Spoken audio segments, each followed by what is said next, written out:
Hello everyone, this is Mohammad Tariq from Learnvil with Tariq sir. आज की class में हम पढ़ने वाले हैं English and CERT class 8 honeydew की poem on the grasshopper and cricket written by John Keats.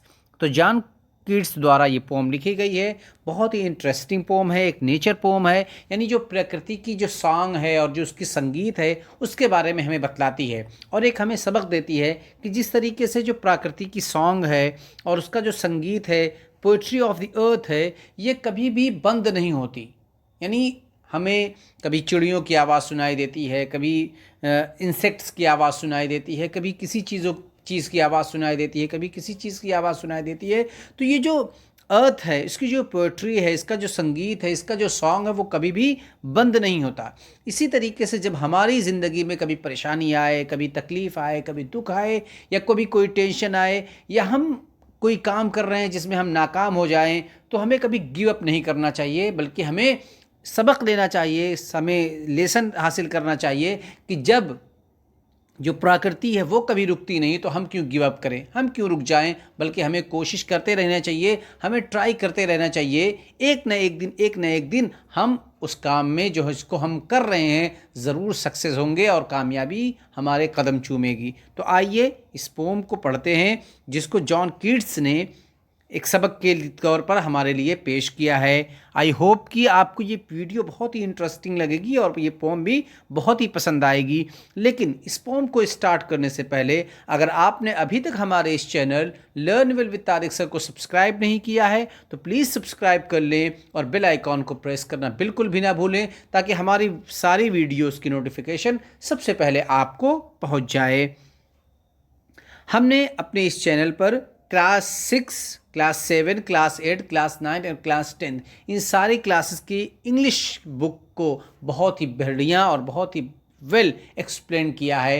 I hope कि आपको पसंद आएगी जब आप उसको देखेंगे। तो हमारे इस चैनल को सब्सक्राइब कीजिए और इस वीडियो में लास्ट तक बने रहिए इस पोम को अंडरस्टैंड करने के लिए। On the grasshopper and cricket. Grass hopper एक परिंदा है, एक टिड्डी जिसको हम बोलते हैं, एंड क्रिकेट झेंगुर को बोलते हैं।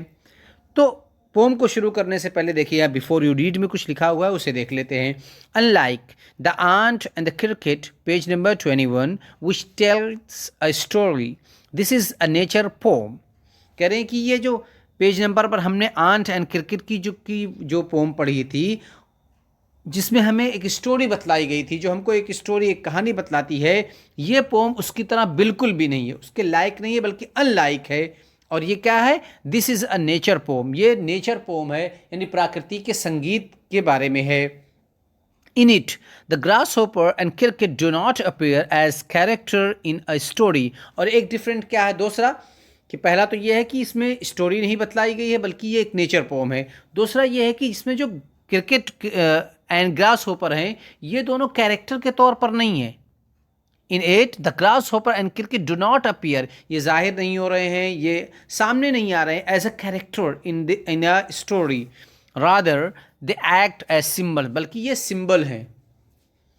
ईच सजेस्टिंग समथिंग एल्स, और दोनों, चाहे ग्रास होपर हो चाहे क्रिकेट हो, ये कुछ ना कुछ हमें सजेस्ट कर रहे हैं, कुछ अलग। Read the poem and notice how the poetry of earth keeps on through summer and winter is in a never-ending song। इस पोम को पढ़िए और नोटिस कीजिए कि कैसे पोएट्री की जो अर्थ की जो पोएट्री है, keeps on through summer and winter, ये चाहे समर हो, चाहे विंटर हो, चाहे कोई भी वेदर हो, हर वेदर में नेवर एंडिंग सॉन्ग, इसमें के का जो संगीत है वो कभी भी बंद नहीं होता है। हु सिंग्स द सॉन्ग, ये सॉन्ग जो है वो कौन गाता है, ये एक क्वेश्चन है। यहाँ ऊपर कहा था कि rather they act as symbol, यानी ग्रास होपर एंड विंटर और क्रिकेट ये दोनों सिंबल हैं इस पोम के।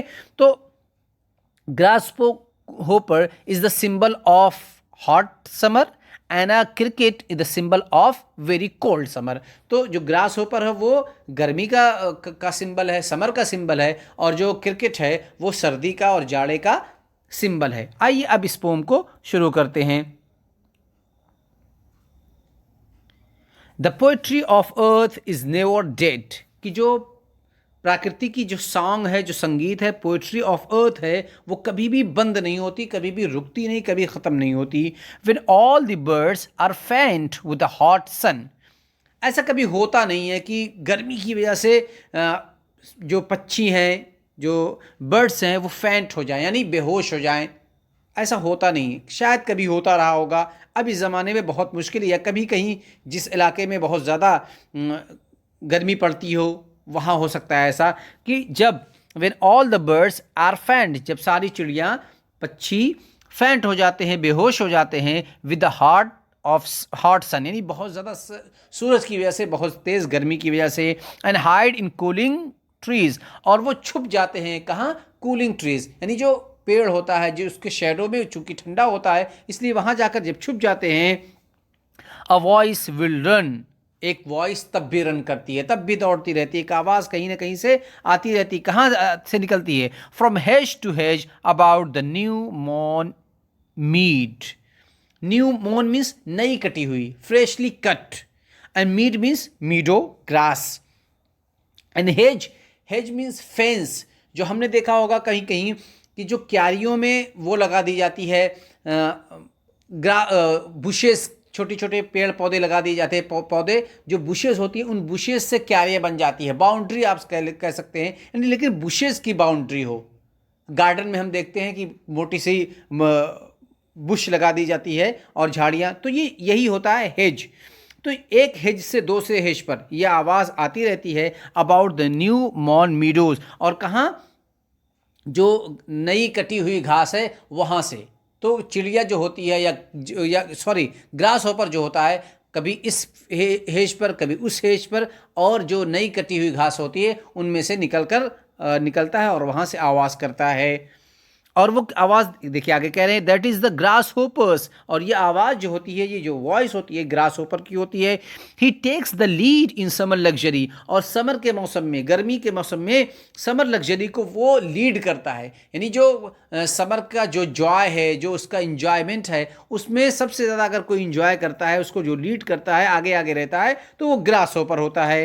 He has never done with his delight, और जो उसका जो इंजॉयमेंट है, जो उसकी खुशी है, उसका वो कभी भी बंद नहीं होती, कभी भी ख़त्म हो नहीं होती, यानी उसकी खुशी पूरी नहीं होती, वो हमेशा खुश रहता है और बहुत ही ज़्यादा इंजॉय करता है. For when tired out with fun, और वो इतनी मस्ती करता है, इतना फन करता है कि उस फन करते करते करते वो टायर्ड हो जाता है, थक जाता है. तो जब वो थक जाता है तो क्या करता है? He rests at ease beneath some pleasant weed, वो आराम करने लग जाता है, वो रेस्ट करता है.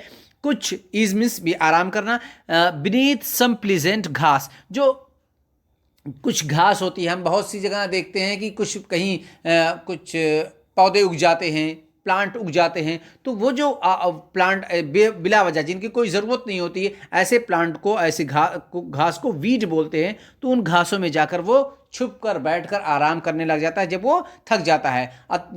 वरना वो हमेशा बोलता रहता है, चिल्लाता रहता है, और उसकी आवाज़ प्रकृति को में फैलती रहती है. तो ये बात थी ग्रास होपर की. ये जो दूसरा स्टेंजा है, इसमें बात आएगी क्रिकेट की. तो क्रिकेट क्या करता है? The poetry of earth is ceasing never. देखिए ऊपर कहा था the poetry of earth is never dead, यहाँ कहा the poetry of earth is ceasing never, कि जो अर्थ की पोएट्री वो कभी भी बंद नहीं होती. तो थोड़ा सा उसी लाइन को, उसी बात को मॉडिफाई करके दूसरे अंदाज से कह दिया. On the long winter evening, when the frost has wrought a silence, from the stone there shrills the cricket song in warmth increasing ever. On the lawn means lonely, और जब तन्हाई में विंटर इवनिंग, क्योंकि winter में और शाम के वक्त ठंडक ज़्यादा हो जाती है, और भी विंटर बढ़ जाती है, कोल्ड बढ़ जाता है, तो वहाँ हर आदमी, अब कहीं बाहर, जैसे दूसरे मौसम में ये होता है कि लोग बाहर रहते हैं, सर्दियों में आमतौर पर लोग अपने अपने घरों में चले जाते हैं, तो उसी को कह रहे हैं तन्हाई. तो उसी को लॉनली कह रहे हैं कि जब शाम को सर्दी होती है, व्हेन द फ्रॉस्ट, जब आइस की वजह से, बर्फ़ की वजह से हर चीज़ जमने लग जाती है, ऐसा लगता है कि हर आदमी बस अकेला रहना चाहता है. हैज़ राउट अ साइलेंस, और उसकी वजह से एक साइलेंस आती है. ये साइलेंस बर्फ़ की वजह से नहीं आती है, बल्कि बर्फ़ के मौसम में, यानी विंटर के मौसम में लोग खुद अकेले चले जाते हैं और छुपकर अपने अपने घरों में रहते हैं. फ्रॉम द स्टोन देयर श्रिल्स, तब वहाँ स्टोन से, पत्थर से कुछ श्रिल्स आती है. Shrills means, shrills comes through loud and clear, यानी एक तेज आवाज़ जो तेज होती है लेकिन साफ होती है कि कौन बोल रहा है, ऐसी आवाज़. तो श्रिल्स आती है, और वो श्रिल्स किसकी होती है? द क्रिकेट सॉन्ग, और ये क्रिकेट की होती है, यानी झिंगुर की आवाज़ होती है. इट वार्मथ इंक्रीजिंग एवर, और जब ये बोलता है, यानी क्रिकेट की जो सॉन्ग होती है, उस सॉन्ग को सुनते सुनते सुनते सुनते ऐसा लगता है कि गर्मी बढ़ रही हो. हालांकि वो समर में, सॉरी विंटर में, चूंकि सबको गर्मी चाहिए होती है, इसलिए वो उनको कह रहे हैं कि जब उसकी सॉन्ग को सुनते हैं तो उन्हें उनकी गर्मी बढ़ने लग जाती, इंक्रीज करने लग जाती है. And seems to one in drowsiness half lost the grasshopper among some grassy hills, और कोई भी आदमी जो ड्राउजीनेस हो, यानी ऊँग में हो, उसको आधी नींद आ रही हो, और वो हाफ लॉस्ट हो चुका हो, आधी नींद में आ चुका हो, उस, और यानी जब गर्मी हासिल हो जाए, और क्रिकेट के सॉन्ग को सुनते सुनते जब गर्मी हासिल हो जाती है, तो गर्मी में, ठंडक के मौसम में जब थोड़ा सा बदन गर्म होता है तो नींद आने लग जाती है. तो इस हालत में जब कोई इसकी क्रिकेट की सॉन्ग को सुनता है, the grass hoppers among some Gracy हिल, तो उसे लगता है कि ये जो आवाज़ है, ये जो वॉइस आ रही है, ये सॉन्ग जो है वो क्रिकेट का सॉन्ग नहीं है बल्कि ग्रास होपर का सॉन्ग है. क्यों? क्योंकि थोड़ा ही से वो जब वो सॉन्ग सुनता है तो उसे एक उम्मीद पैदा हो जाती है, एक उम्मीद जग जाती है कि ये विंटर का मौसम अब जाने वाला है और समर का मौसम आने वाला है. तभी उसे लगता है कि ये ग्रास होपर की वॉइस है. ओके, तो ये रही पोम. आपको, आई होप कि आपको पसंद आई होगी. अगर पसंद आया तो हमारी इस वीडियो को ज़रूर लाइक कीजिए एंड चैनल को सब्सक्राइब कीजिए. वीडियो को अपने फ्रेंड्स को, रिलेटिव्स को, क्लासमेट्स को, दोस्तों को शेयर कीजिए. मिलते हैं नेक्स्ट वीडियो के साथ. Till then take care and have fun.